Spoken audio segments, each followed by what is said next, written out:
Para saudara dan saudari yang Tuhan cintai, selamat pagi dan selamat bertemu lagi dalam renungan harian dari Paroki Santo Fransiskus Assisi Apio, edisi hari Selasa, tanggal 10 Februari 2026.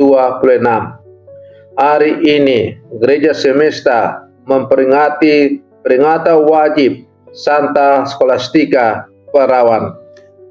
Mengawali hari yang baru ini, kita hendak mendengar dan merenungkan sabda Tuhan. Marilah sebelum kita mendengar dan merenungkan sabda Tuhan, kita berdoa. Dalam nama Bapa dan Putra dan Roh Kudus. Amin. Allah Bapa yang kekal dan kuasa, Engkau memanggil kami semua kepada kekudusan. Semoga berkat teladan Santa Scholastica, kami sanggup mengabdi Engkau dengan kasih yang tulus dan berbahagia, menikmati karunia kasih-Mu.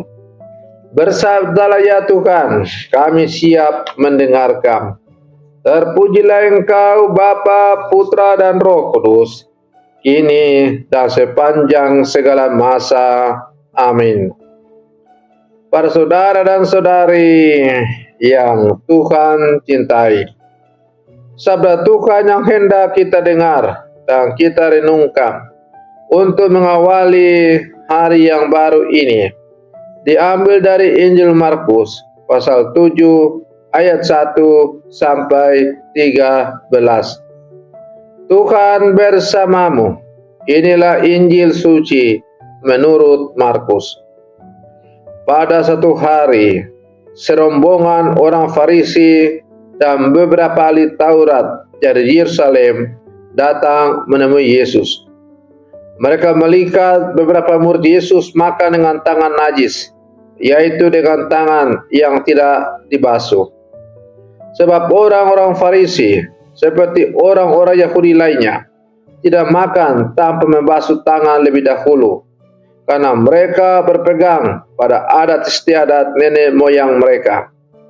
Dan kalau pulang dari pasar, mereka juga tidak makan kalau tidak lebih dahulu membersihkan dirinya.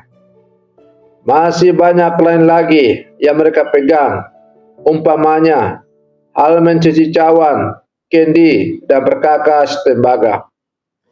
Karena itu orang-orang Farisi dan ahli Taurat itu bertanya kepada Yesus, "Mengapa murid-muridmu tidak mematuhi adat istiadat nenek moyang kita? Mengapa mereka makan dengan tangan najis?" Jawab Yesus kepada mereka, "Benarlah nubuat Yesaya tentang kamu, hai orang-orang munafik, sebab pada tertulis, bangsa ini memuliakan Allah dengan bibirnya, padahal hatinya jauh daripadaku. Percuma mereka beribadat kepadaku, sebab ajaran yang mereka ajarkan ialah perintah manusia. Perintah Allah kamu abaikan untuk memegang pada adat istiadat manusia." Yesus berkata kepada mereka, "Sungguh pandai kamu mengesampingkan perintah Allah, supaya kamu dapat memelihara adat istiadatmu sendiri. Karena Musa telah berkata, hormatilah ayahmu dan ibumu, dan siapa yang mengutuki ayahnya atau ibunya harus mati. Tetapi kamu berkata, kalau ada seorang berkata kepada bapa atau ibunya, apa yang ada padaku yang dapat digunakan untuk pemeliharaanmu, sudah digunakan untuk kurban, yaitu persembahan kepada Allah, maka kamu membiarkan dia untuk tidak lagi berbuat sesuatu pun bagi bapa atau ibunya. Dengan demikian sabda Allah kamu nyatakan tidak berlaku demi adat istiadat yang kamu ikuti. Dan banyak hal lain lagi seperti itu yang kamu lakukan." Demikianlah sabda Tuhan. Para saudara dan saudari yang Tuhan cintai, sabda Tuhan yang baru saja kita dengar dan kita renungkan bersama menghadirkan teguran Yesus yang keras namun menyelamatkan. Ia berhadapan dengan orang-orang Farisi dan ahli Taurat yang rajin menjalankan aturan agama, tetapi kehilangan hati yang tulus. Yesus mengutip nubuat Yesaya, "Bangsa ini memuliakan aku dengan bibirnya, padahal hatinya jauh daripadaku." Sabda Tuhan ini menantang kita untuk merenung secara jujur. Apakah iman kita masih hidup ataukah tinggal menjadi rutinitas dan formalitas belakang? Para saudara dan saudari yang Tuhan cintai, orang-orang Farisi menekankan aturan cuci tangan dan tradisi lahiriah. Aturan itu sendiri tidak salah, tetapi menjadi masalah ketika aturan menggantikan kasih dan keadilan. Mereka sibuk menjaga tradisi, namun lupa kalau tujuan utamanya ialah memuliakan Allah dan mengasihi sesama. Dalam hidup kita ini bisa terjadi ketika doa menjadi kewajiban tanpa relasi, ibadat menjadi kebiasaan tanpa pertobatan, pelayanan menjadi rutinitas tanpa kasih. Yesus mengingatkan bahwa iman sejati selalu berakar pada hati, bukan semata-mata pada tampilan luar.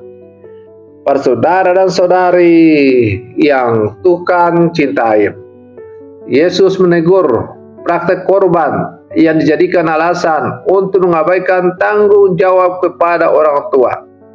Di sini Yesus menegaskan bahwa perintah Allah tidak boleh dikalahkan oleh kepentingan pribadi yang dibungkus alasan religius. Iman yang benar selalu menyentuh kehidupan nyata. Bagaimana kita memperlakukan keluarga, bagaimana kita jujur dalam pekerjaan, bagaimana kita peduli pada yang lemah.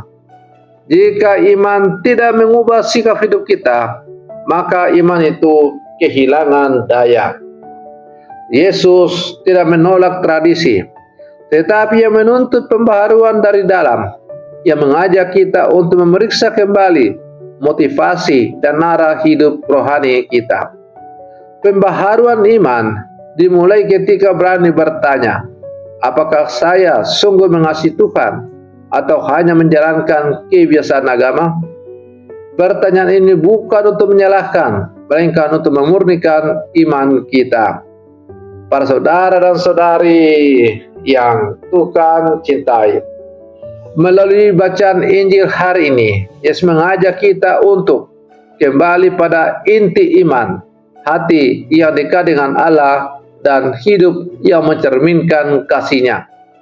Maka marilah kita sebagai murid-murid Yesus yang hidup sampai sekarang, kita tidak berhenti pada ibadat lahiriah, tetap membiarkan sabda Tuhan mengubah cara pikir, bersikap dan bertindak kita. Semoga iman kita bukan hanya terdengar indah di bibir, tetapi nyata dalam tindakan kasih setiap hari. Para saudara dan saudari yang Tuhan cintai, mari kita akhiri renungan pagi kita dengan berdoa. Dalam nama Bapa dan Putra dan Roh Kudus. Amin. Tuhan Yesus Kristus, Engkau mengenali isi hati kami lebih baik daripada siapapun. Seringkali kami memuliakan Engkau dengan kata-kata, namun hati kami jauh daripadamu. Ampunilah kami dan perbaharilah iman kami dari dalam. Berilah kami hati yang tulus, iman yang hidup, dan kasih yang nyata dalam perbuatan. Kami mohon berkat-Mu bagi seluruh umat, bagi keluarga-keluarga, agar hidup dalam kasih dan tanggung jawab. Bagi para pemimpin dan pelayan gereja, yang agar setia dan rendah hati, serta bagi kami semua, agar iman kami sungguh berbuah dalam kehidupan sehari-hari. Doa ini kami sampaikan kepadamu dengan pengantaran Kristus Tuhan kami. Amin. Dalam nama Bapa dan Putra dan Roh Kudus. Amin. Para saudara-saudari yang terkasih, selamat pagi. Tuhan memberkati kita semua.